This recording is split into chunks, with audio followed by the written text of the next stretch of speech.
Really interesting new analysis from the Washington Post. Let's put this up there on the screen. It's called The Billionaire Boom. So Elon Musk, Jeff Bezos, Mark Zuckerberg, and 6 other billionaires made more than $360 billion during the pandemic. So the wealth of the country's top 9 titans, $360 billion. They are all within the tech industry, which I think is something which is, if you think about our history in terms of where wealth is accumulated and more, it really is pretty crazy. Obviously, Elon Musk's wealth is concentrated in Tesla, but Jeff Bezos represents Amazon. Mark Zuckerberg's wealth has topped $100 billion from Facebook, and Google co-founders Larry Page and Sergey Brin gained a combined $65 billion. In many ways, this pandemic was a boon to those tech companies, and their founders and governors were making hundreds of billions of dollars.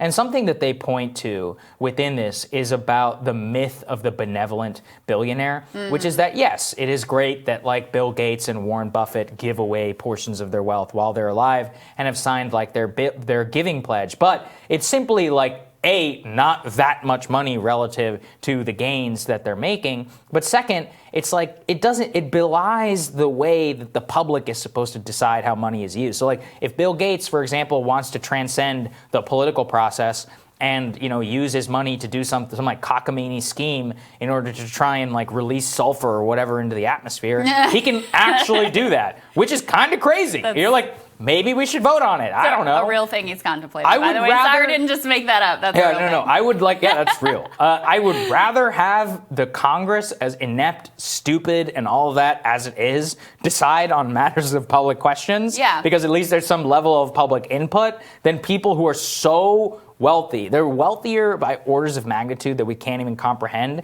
that their sovereign state, like the concept of sovereign individual actually applies to them. And that's just something like we can't grapple with that. And frankly, I don't really think it's good for society. I do not think it's good for society. I'm of the view that every billionaire is a policy failure. But also just to give you a sense of how large this gain in wealth just from these 9 billionaires is, it rivals the amount that's being sent out. The government just sent out $1,400 checks to millions, tens of millions of Americans. That cost $410 billion. Yeah. They made in 1 year $360 billion. Just wrap your head around that. So enough money almost to send out checks to the same tens of millions of Americans. 200 million. Right. And think about that with Jeff Bezos. Perfect example. We cover Amazon here a lot. What did he do with his money this year? What did he do to help his workers? Nothing. In fact, he screwed them over. We've done reporting here, and we've covered the reports that have come out about how allegedly they violated COVID safety protocols. Why? Because would it cost money to space workers now? Would it cost money to have a proper testing regime? Would it cost money to have to shut down and clean the facilities when someone tested positive? So they didn't do that. Did they give their workers big pay raises? No. Are they down in Alabama right now doing everything they damn well can to keep those workers from unionizing? 100%. The traffic lights thing was crazy.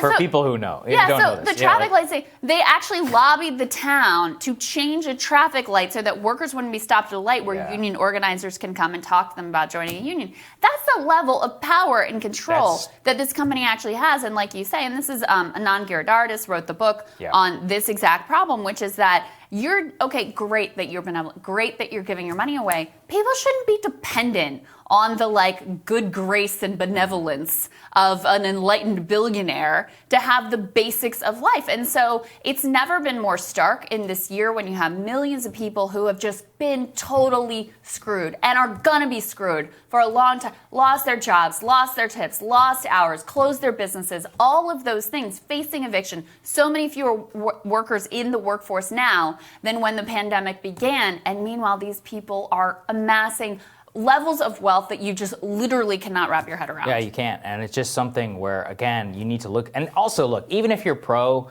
all of this, you have to understand the societal dislocation and anger that this is going to breed. It's not going anywhere. And you can just see rising levels of dissatisfaction with wealth inequality and more. So if you want to do something about it and preserve the system, now would probably be a good time. And the place to start would be, hey, Elizabeth Warren's talked about a wealth tax, Bernie Sanders, others, very popular, by the way, bipartisan basis, very popular.